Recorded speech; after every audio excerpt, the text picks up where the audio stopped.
Assalamualaikum warahmatullahi wabarakatuh. Halo, halo. Apa kabar? Semoga selalu dalam keadaan sehat walafiat semua, tetap semangat menjalani hari-hari yang semakin seru nih ya, Mbak Agi ya. Mhm. Kalau Iya, Mas Ersu, ya kalau betul. kita lihat, wah mulai seru pokoknya dunia perpolitikan di Indonesia ini. Nah, seperti biasa, saya undang Anda semua untuk ngobrol bareng kita di dapur redaksi Forum News Network dalam program Off the Record, membaca berita di balik berita. Nah, di sini ada apa sih di balik berita itu? Ada udang di balik berita atau udang di balik batu? Atau batu yang di balik udang? Iya, kebetulan hari ini hari libur ya, Mas Ersu, 1 Ya. Juni. Dan ada kegiatan banyak mungkin ya pemirsa Off the Record, tapi kalau Pak Jokowi kegiatannya adalah ke ND ya, Ya, ND. untuk upacara gitu. Nah, kalau dari keluarga Bung Karno ada yang datangkah ke sana, Mas Ersu? Nggak ada. Biasanya kan setiap tahun selalu ada begitu. Ya, ya. Ini kan menarik ya, hari kelahiran Pancasila ini kan sebenarnya dispute ya. Banyak orang yang tidak sepakat gitu bahwa tanggal 1 Juni ini sebagai hari kelahiran Pancasila. Karena kalau kita lihat sebenarnya memang ini bukan hari kelahiran Pancasila kalau kita lihat dari risalah PKI ya, karena pada waktu itu Bung Karno memang mengucapkan itu dengan susunan yang tidak seperti sekarang di akhirnya itu Bung Karno itu menyebutnya ketuhanan itu sila yang kelima kan. Iya, betul. Trisila, Ekasila.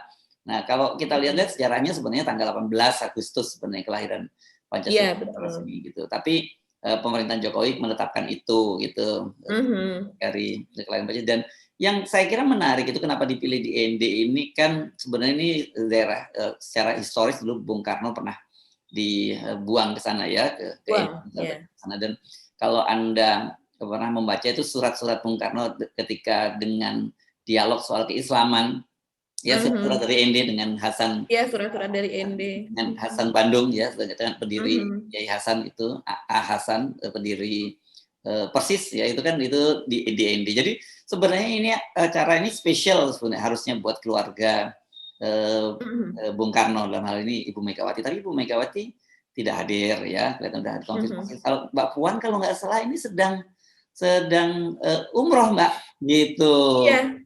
Iya, foto-fotonya beredar ya ketika dia sedang umroh sekarang. Ya, jadi nggak mungkin. Jadi alasannya agak masuk akal, beda dengan waktu kemarin di waktu pernikahannya adiknya Pak Jokowi kan Bu Mega dan Mbak Puan juga tidak hadir. Tapi pada waktu itu Mbak Puan juga punya alasan ada acara di Bali pada waktu itu gitu kan ya. Nah, yang menarik di umrohnya ini Mbak Puan itu perginya bersama Wakil Ketua Umum Dewan Masjid Indonesia Pak Komjen Purnawirawan Safruddin. Dan kita tahu orangnya Pak JK ya. Orang Pak JK, dan itu ditegaskan juga oleh Bambang Pacul ya, Ketua Bapilunya PDIP. Pasti ada pesan-pesan yang mau disampaikan oleh Pak JK. Nanti kita singgung obrolan saya dengan Bang Tamsil Lindrung juga ya, anggota DPD yang menjelaskan apa itu konteksnya di situ pembicaraannya. Nah, ya kita terus kemudian juga Formula E ini rame ini soal sponsorship, apa yang sebenarnya ini ada sponsornya atau tidak gitu. Karena kalau disebut ada sponsor kok kelihatannya nggak kelihatan, kalau nggak dilihat kok kelihatannya ada sponsor gitu. Nah, soal-soal ini saya kira nanti yang akan kita bahas ya Mbak. Jangan terlalu banyak deh, saya kira 2 topik ini aja udah cukup panjang loh Mbak kalau kita meskipun ada update kita tentang keluarga dari Gubernur Jawa Barat Kang Emil ya, yang katanya sudah pasrah ya Mbak ya. Sudah ikhlas, sudah ikhlas begitu ya, sudah ikhlas dengan secara simbolis ya. Kang Emil mengunggah foto dari Mas Eril, terus kemudian foto hitam gitu, nuansanya black and white, terus kemudian Mas Erilnya kelihatan dari belakang sedang menatap tulisan Allah besar begitu, dan kemudian dari pic profilnya istri yaitu Bu Cinta begitu juga memasang foto dia berdua dengan Mas Eril begitu, dan kemudian juga meminta nasihat begitu mengenai bagaimana kalau seandainya dinyatakan syahid akhirat begitu ya. Jadi tata caranya itu seperti apa kalau seandainya nantinya sampai bagaimana? Syahid dunia atau syahid akhirat ya kalau meninggalkan? Kalau istilah yang ada di media disebutkan syahid akhirat begitu ya. Oh, oke. Kalau tenggelam ya. Ya mungkin ya. Karena dalam Islam meninggal tenggelam itu termasuk meninggal yang syahid ya Mas Hersu. Ya. Seperti kena wabah dan sebagainya itu juga Ya. kategorinya itu. Sakit Begitu. perut, kena wabah, tenggelam, Iya. itu termasuk yang syahid. Yang mati syahid, saya tidak tahu istilahnya apakah syahid akhirat atau syahid dunia, tapi insya Allah saya kita doakan bahwa ya kalau memang sudah di keluarga sudah ikhlas, sudah dipasrahkan, ya memang kematian ini adalah jalan yang terbaik buat Eril ya, dari putra Kang Emil. Kita tentu saja ikut menyampaikan duka cita pada keluarga Kang Emil. Nah, sekarang kita mulai ke topik yang pertama, ini soal kegiatan di ND. Tapi jangan terlalu serius ya soal ND ini, karena Bu Iriana kelihatannya juga nggak serius, lebih santai itu, lebih casual ya Mbak ya. Iya ya, penampilannya ya, penampilan yang kemudian cukup viral juga di medsos gitu, penampilan Bu Iriana dengan sepatu berwarna merah, kelihatan happy begitu kan. Orang kan seringkali kalau dia mengenakan sesuatu dengan warna-warna cerah itu mencerminkan hatinya apa yang kita pakai. Kalau kita ke tempat orang berduka kita pakai warna gelap, tapi kalau kita kelihatan happy itu sepertinya sedang dalam suasana happy begitu. Walaupun juga masih ada beberapa komentar dari netizen gitu yang mengatakan wah sepatunya disesuaikan warnanya di-matchingin sama warna pesawatnya yang merah juga gitu kan. Nah, waduh, kalau orang lain biasanya kan matchingnya sama tas, sama atau apa gitu ya, minimal sama sepeda motor sama mobil deh. Kalau ini kan namanya istrinya bukan istri sultan ya, ini istri presiden gitu ya, jadi matching sama warna pesawat. Iya.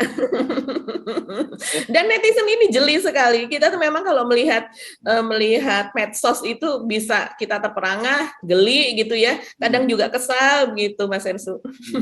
Oke. Tetapi itu saya kira ininya ya, sisi lain yang kita lihat dari peristiwa di ND. Tapi seperti yang saya sebutkan tadi, yang menarik adalah ketidakhadiran dari keluarga Bung Karno gitu. Saya kira mungkin bisa aja macam-macam alasan. Oh ini terlalu jauh atau apa gitu-gitu. Tetapi orang kan kemudian menghubung-hubungkan itu kalau nggak salah berapa 2 hari yang lalu ya, itu ada juga Bu Megawati itu punya acara yang sangat penting loh di sekolah BIN tuh ya, sekolah yang ada apa sih istilahnya, susah banget istilahnya menggunakan Smart Campus, meluncurkan semacam ratu Smart Campus ya. Smart Campus Bung Karno ya itu namanya ya. Jadi iya betul. Bung Karno ya. Dan ini kan acara yang saya kira sangat penting ya untuk keluarga Ibu Megawati. Tapi Pak Jokowi nggak hadir ya kemarin ya Mbak ya di Iya, Pak Jokowi tidak hadir, betul. Terus kemudian juga sebenarnya yang hadir kan banyak itu di acara itu ya Mas Hersu ya, di acara Smart Campus itu. Terus iya betul. Nah ini orang kemudian menafsirkan apa ini acara berbalas pantun gitu antara Pak Jokowi dengan Ibu Megawati. Kenapa? Karena kalau kita ingat waktu di Sentul, waktu sekolah Bu Megawati mendapat gelar profesor dari Universitas Pertahanan kan hadir ya Pak Jokowi waktu itu ya. Iya betul. Itu memang suasananya sepertinya masih hangat ya.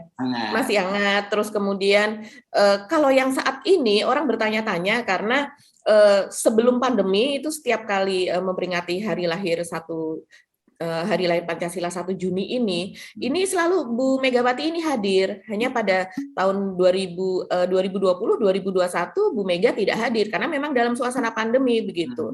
Acara pun juga acaranya secara virtual. Dan kemudian dalam ini dipertanyakan karena seharusnya misalnya kalau berniat untuk hadir juga bisa secara virtual sih Mas Hersu, karena Pak Maruf Amin, Pak Tri Sutrisno itu juga mengikuti secara virtual upacara Pak Jokowi ini begitu. Tapi di situ tidak terlihat sama sekali Bu Mega mengikuti secara virtual maupun ada keluarga dari Bung Karno yang mengikuti itu begitu acara tersebut.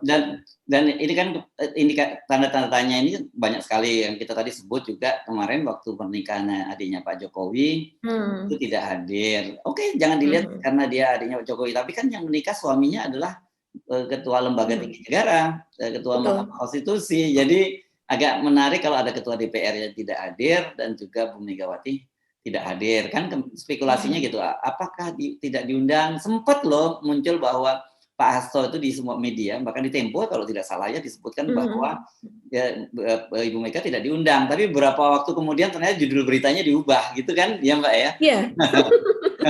Betul. Judul beritanya jadi diubah jadi bahwa bisa mendoakan dari jauh begitu judul beritanya. Entah itu permintaannya Pak Hasto ke Tempo atau bagaimana begitu. Ya. Nah, tetapi kalau Anda mengikuti wawancara saya dengan senator DPD dari Sulawesi Selatan, Bang Tamsil Lindrung, Anda akan dapat jawaban. Karena ini kan bocoran yang cerita waktu Lebaran lalu gitu, ketika Ketua Umum P3 yang juga Menteri Bappenas Suharto Monoarfa bertemu dengan mantan Mensos Pak Bahtiar Hamzah di rumahnya Pak Bahtiar Hamzah, itu dia mengaku bahwa Suharto itu diminta untuk menjauhi PDIP gitu oleh Pak Jokowi.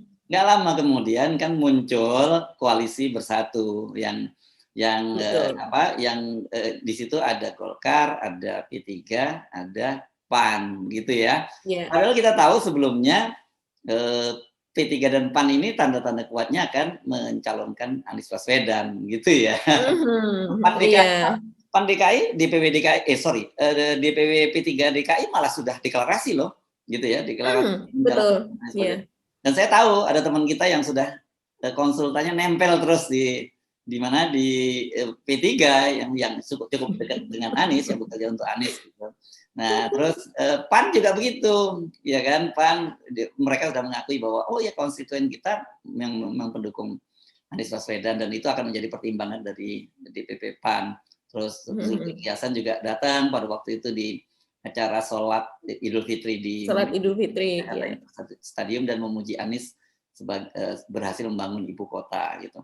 Kan ini kalau politisi yang ngomong itu bukan sekedar ngomong, pasti ada tujuan-tujuan tertentu. Nah, ini saya kira sangat menarik ini apa yang sebenarnya terjadi. Anda ini silakan Anda ikut membantu kita membacanya, tapi kita memaparkan fakta-fakta dan insight story yang kita punya gitu ya Mbak ya. Iya betul. Terakhir bertemu kalau kita ingat itu adalah Pak Jokowi menemui Ibu Mega untuk bersilaturahmi Lebaran ya, pasca Idul Fitri. Tapi yang diunggah udah lewat kan, Pak Jokowi lebih duluan di Jogja. Iya betul, sesudahnya. Kalau nggak salah tanggal 7 Mei. Jadi sekitar tanggal 7 Mei, 3 minggu yang lalu pada Lebaran kan awal Mei ya, berapa tanggal 2 ya. Nah, itu diunggah di akun Instagramnya Mbak Puan begitu. Terus kemudian dan fotonya yang beredar hanya satu itu saja gitu ya. Nah, sebelumnya itu yang bertemu di Rumpin ya, di Bogor itu sekitar bulan April. Iya. Kebun bibit ya kalau nggak salah di Rumpin. Iya, di kebun bibit Rumpin itu dan kemudian di situ mereka membicarakan soal pembibitan lahan dan sebagainya. Itu ada kaitannya dengan IKN lah karena Pak Jokowi ingin membuat kebun bibit untuk IKN, jadi membibitkan sendiri begitu kan. Nah, setelah itu memang terjadi banyak sekali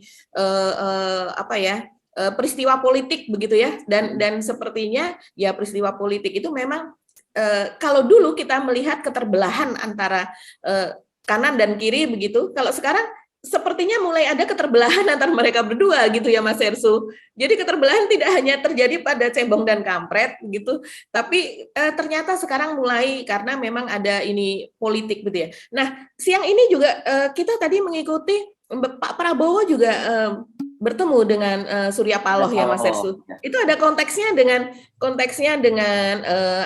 pernyataan dari Pak Tamsil juga kan, siapa akan dipasangkan dengan siapa begitu. Karena kemarin Surya Paloh juga mengatakan bahwa dia walaupun nantinya akan ada 3 pasangan yang diusulkan gitu oleh Nasdem pada bulan Juni ini gitu.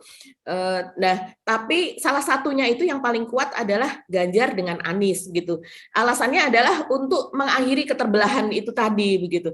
Nah, kemudian tiba-tiba hanya berselang sehari Pak Prabowo menemui Pak Surya Paloh hari ini di kantor DPP Nasdem begitu. Ini seperti Mas Ersu tadi sebelum kita melakukan rekaman off the record mengatakan bahwa wah ini kayaknya tokoh-tokoh politik lagi pada apa istilahnya Mas Ersu? Lagi pada jumpalitan atau apa? Iya. Ya ini menarik sekali karena apa? Kita tahu bahwa sebenarnya mayoritas kalau kita ngomong aspirasi dari pemilih Nasdem itu cenderung memilih ke Anies Baswedan. Itu udah terbuka ya, udah disampaikan oleh sejumlah ketua Dewan Pengurus Wilayah, itu mulai Dewan Pengurus Wilayah DKI dan Banten, kemudian Jogja, kemudian Jawa Barat, Aceh dan sebagainya, aspirasinya ke Anies Baswedan. Memang sempat disebut nama Ganjar juga gitu. Nah sekarang tiba-tiba Pak Surya menyebut nama Ganjar yang akan dipasangkan sebagai calon presiden dan Anies sebagai calon wakil presidennya. Kalau kemudian disebut masih akan ada satu nama lagi dicalonkan, saya kira nama itu nama formalitas lah. Sebenarnya dua orang ini yang dijagokan. Dan yang menarik itu dikomunikasikan dengan Pak Jokowi, kan gitu. Nah, karena kalau saya menilai begini, kalau dikomunikasikan dengan Pak Jokowi berarti ya memang harus Ganjar yang disebut, bukan Anies Baswedan gitulah. Ini kalkulasinya. Ini saya kira kalau kita lihat pernyataan dari beberapa petinggi dari Nasdem, ini masih penawaran yang belum tertutup, Mbak. Ini masih ketika mereka bicara pada Pak Jokowi, mungkin yang ngomongnya seperti itu, menawarkan Ganjar dengan Anies. Tapi mungkin nanti kalau tiba-tiba Pak Surya Paloh ketemu dengan Pak Prabowo, jangan-jangan yang diomongin bagaimana kalau dengan Anies dengan Prabowo gitu, atau nanti ketemu dengan Ibu Megawati, Pak Surya Paloh ketemu Megawati, bisa Anies Puan gitu. Kenapa? Karena Pak Surya Paloh ini cukup dekat hubungannya dengan Ibu Megawati ya. Begitu juga dengan Yusuf Kalla, ini sohib antara Pak Surya Paloh dengan Yusuf Kalla gitu. Sementara Pak Yusuf Kalla kan sekarang sedang menjajakan Anies dengan Puan. Anies. Ya. Puan, betul. Ini rame nih Mbak kayak gini nih ya. Iya, sepertinya jadi kita masih melihat dari detik ke detik itu kan memang berubah ya Mas Hersu ya. Dan tokoh-tokoh di balik berita itu sepertinya tidak setenang seperti berita ini cuma bertemu, padahal itu geraknya itu sangat cepat begitu saat ini. Padahal masih berapa bulan lagi ya Mas Hersu? 14 Februari 2024 begitu ya. Nah, ya kita lihatlah ini bergeraknya nanti akan seperti apa begitu, karena sepertinya Bu Mega dengan Pak Jokowi ini sepertinya sudah, kalau melihat situasi hari ini yang tidak datang ke ND, padahal kita lihat Bu Mega sesudah pandemi ini juga sudah mulai melakukan acara yang bertemu dengan orang banyak gitu. Artinya kalau beliau tidak datang ke sana bukan karena merasa bahwa ini berbahaya masih pandemi begitu kan. Karena selain itu juga bisa mengikuti secara virtual, tapi secara virtual juga tidak begitu. Nah, ini dari sini sepertinya memang Bu Mega pastilah sudah tahu bahwa Pak Jokowi menyuruh Pak Suhartomono Arfa untuk menjauhi PDIP begitu kan. Nah, sekarang dia menjauhi acara-acara dari Pak Jokowi. Kita jadinya melihatnya jadi bisa seperti itu, Mas Hersu. Ya, ini makin dalam lah ya ininya ya, pecah kongsinya gitu ya, saya kira ya. Oke, nah ini sangat menarik karena kemudian kemarin kita tahu juga ketika hari Ahad kemarin kalau tidak salah itu kan milad PKS yang ke-20. Di situ kan nama Anies begitu dielulukan oleh konstituennya PKS. Tapi yang menarik PKS sendiri belum bicara apapun soal ini. Ini PKS bisa hati-hati nih kalah start nih kalau nanti dibandingkan dengan Nasdem ya kalau begini caranya. Karena saya tahu PKS ini masih berharap ya kalau bisa pasangannya dengan kader mereka, dengan pimpinan PKS lah yang dalam ini Salim Segaf Al-Jufri. Tapi kalau dipasangkan Anies dengan Ustadz Salim ya itu mainnya kanan semua dan itu berat untuk menang. Gitu. Walaupun sebenarnya PKS punya potensi untuk mengusung sendirian ya calon presiden. Ini berkaitan dengan kan mereka akan mengajukan gugatan PT 20% ke Mahkamah Konstitusi. Iya, betul. Nah, iya. Dan kelihatannya saya nggak ngerti ada alasan apa lagi dari Mahkamah Konstitusi bisa menolak gugatan PKS kalau PKS dan PAN mengajukan, kan selalu alasannya legal standing dan orang-orang yang personal individual yang mengajukan ini tidak punya legal standing dan tidak bisa mengajukan kalkulasi apa kerugiannya kalau PT 20% itu tetap dilanjutkan. Padahal orang-orang seperti Rizal Ramli, Pak Gatot Nurmantio kan bisa mengajukan bahwa ya kami punya kerugian karena kenapa dengan PT 20% nggak mungkin terbuka kita mengajukan sebagai capres kan gitu. Nah kalau sekarang PKS yang maju kan PKS punya kerugian semacam itu gitu loh Mbak. Iya, jadi kalau tidak ada alasan lagi sebetulnya untuk menolak dari MK kalau seandainya PKS mengajukan GR gitu ke MK.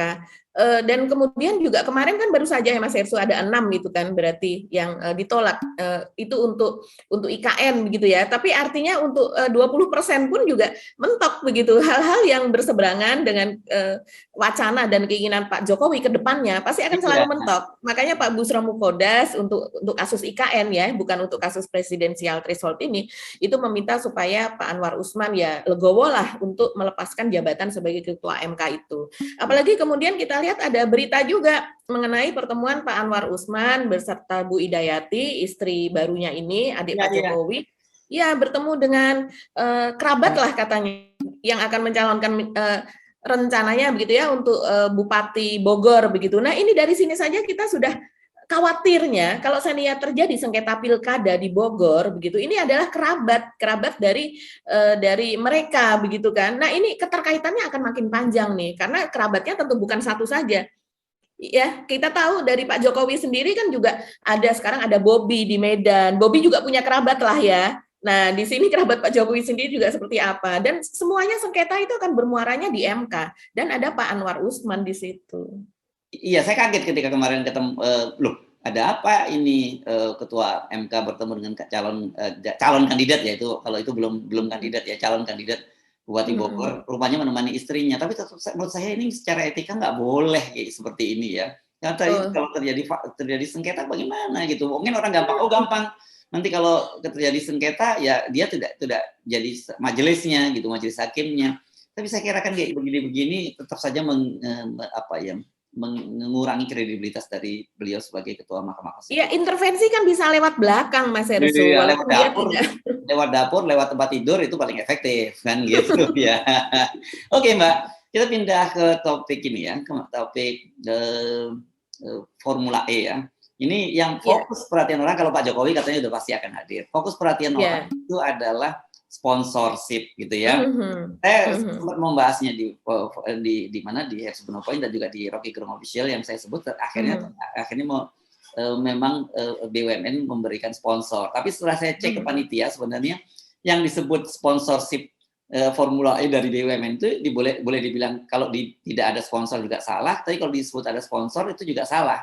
Karena ternyata BUMN itu akhirnya memberikan sponsor dalam bentuk natura ya, bentuk barang gitu, bukan dalam bentuk cash value gitu. Beda dengan Mandalika yang disebut oleh Erick Thohir 3,8 triliun itu kan cash, dalam bentuk cash ya saya kira ya. Untuk biaya operasional, betul. Untuk biaya operasional, pembangunan dan sebagainya begitu. Sementara kalau ini berbentuk merchandise gitu ya berarti merchandise atau apalah barang-barang kecil begitu. Yang biasanya kalau yang seperti itu sih bukan untuk perhelatan yang sebesar ini ya Mas Ersu. Itu adalah untuk misalnya untuk acara organisasi apa begitu ya yang kecil, bukan acara yang berskala internasional seperti ini tentunya begitu diharapkan ya, apalagi yang memberikan sekelas BUMN gitu. Ya, jadi sekarang yang diberikan, saya dengar dari seorang panitia, yang diberikan itu adalah misalnya Pertamina ya membantu bahan bakarnya, PLN membantu listriknya, terus Telkom misalnya ya bantu dari fasilitas telekomunikasinya. Jadi kalau disebut nggak ngasih sponsor, tapi jumlahnya itu kecil dan bukan dalam bentuk duit cash. Jadi memang tetap saja ini ada ketidakikhlasan gitu dari pimpinan nasional, dari Pak Jokowi, dari Erick Thohir dan sebagainya dengan Anies Baswedan, karena mereka nganggap ya ini kompetitornya gitu ya. Kalau dalam orang Jawa bilang kalau perlu bisa dipites ya dipites itu. Apa ya bahasa Indonesianya itu ya? Digecek gitu ya kalau bisa. ya digecek itu orang paham ya. Kalau bisa digencet habis lah gitu ya. Gitu ya. Tapi sayang sekali ya Mas Ersu, karena ini kan eventnya event internasional. Kita tahu sekitar 60% itu tiket dibeli oleh asing begitu.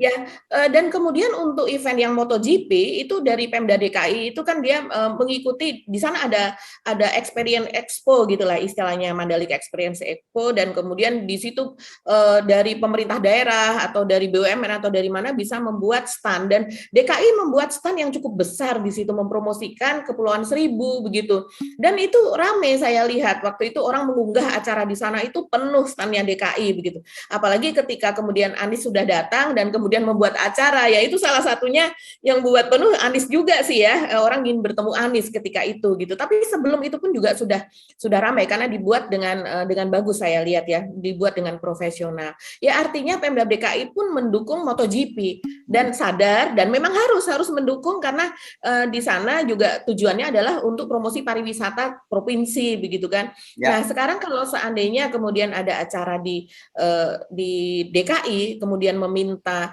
sponsorship gitu ya dari BUMN, artinya dalam ini pemerintah pusat, ya wajar lah.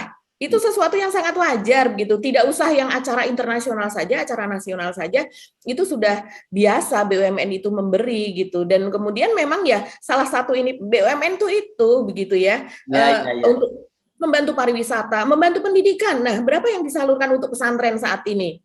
Ya, walaupun orang kemudian curiga, Pak Erik rajin bener ke pesantren, udah gitu bagi-bagi beasiswa gitu kan, banyak sekali loh yang, dan kemudian perbaikan pesantren atas nama BUMN gitu. Masa sih untuk ajang yang seperti ini internasional dan rencananya pasti akan didatangi oleh Pak Jokowi. Kok tidak ada ini istilahnya BUMN ini di bawah Erik di bawah Pak Jokowi begitu. Demikian berat. Jokowi di bawah siapa?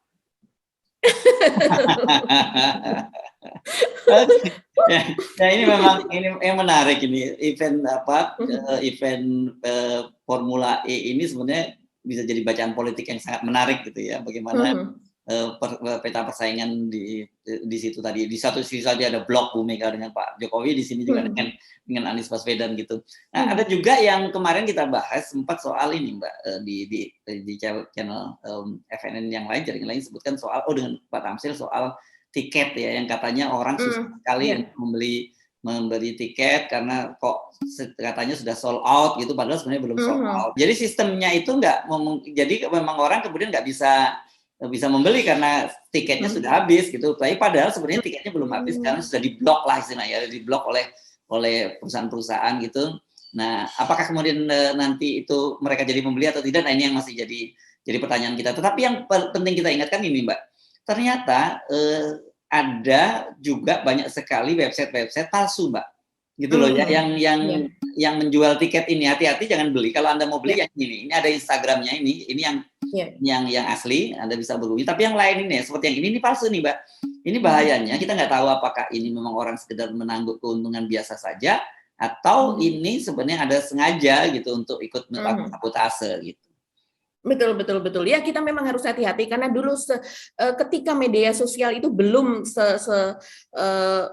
viral dipakai untuk saat ini seperti saat ini ya, itu website palsu itu atau tempat yang tidak by internet begitu ya, yang bahkan offline gitu, toko-toko palsu, agen-agen palsu itu sudah ada dari sejak dulu gitu. Apalagi sekarang mereka bisa membuat toko di internet gitu kan, bisa membuat website, itu lebih marak lagi. Jadi memang harus hati-hati, harus beli di tempat yang direkomendasikan oleh panitia resmi, official. Biasanya kalau itu centang biru ya, dalam hal ini saya tidak melihat centang biru atau apa. Tapi kalau yang ketua panitianya Sahroni sudah jelas kan akunnya, dan dia juga mempromosikan tempat di mana pemesanan itu bisa dilakukan begitu. Dan kemudian juga ada suara juga ya Mas Ersu bahwa ini akan membuat Ancol merugi begitu, karena pada tanggal 4 Juni nanti tiket Ancol itu tidak bisa dibeli karena akan diperuntukkan bagi pembeli tiket Formula E ini. Jadi misalnya kita membeli yang paling murah tuh harga 250 ditambah pajak jadi 280 sekian, itu berikut kita sudah bisa ada fasilitas boleh masuk Ancol gratis, kemudian masuk ke Dufan, kemudian masuk ke Atlantis gratis begitu kan. Yang itu disoroti oleh Edi Prasetyo, ketua DPRD DKI begitu, mengkhawatirkan bahwa ini akan merugikan Ancol gitu. Tapi sudah dijawab bahwa itu kerjasama seperti itu, misalnya bundling seperti itu sudah kerjasama yang sudah sering dilakukan juga oleh Ancol dengan perusahaan-perusahaan lain gitu. Dan dalam hal ini malah justru menguntungkan gitu. Ya, oke. Jadi sekali lagi ini event ini kelihatannya walaupun sebenarnya event ini olahraga, juga event mengkampanyekan soal energi yang bersih gitu, tapi ternyata nuansa politiknya tidak bersih. Besar sekali. Cenderung kotor. Oke Mbak, kita mesti mengakhiri perbincangan kita ya Mbak Agi. Oke, terima kasih sekali lagi untuk kebersamaan Anda bersama saya dan juga partner saya. Ya, terima kasih atas kebersamaan kita hari ini. Salam 0%. Wassalamualaikum warahmatullahi wabarakatuh. Waalaikumsalam warahmatullahi wabarakatuh, Mbak Agi.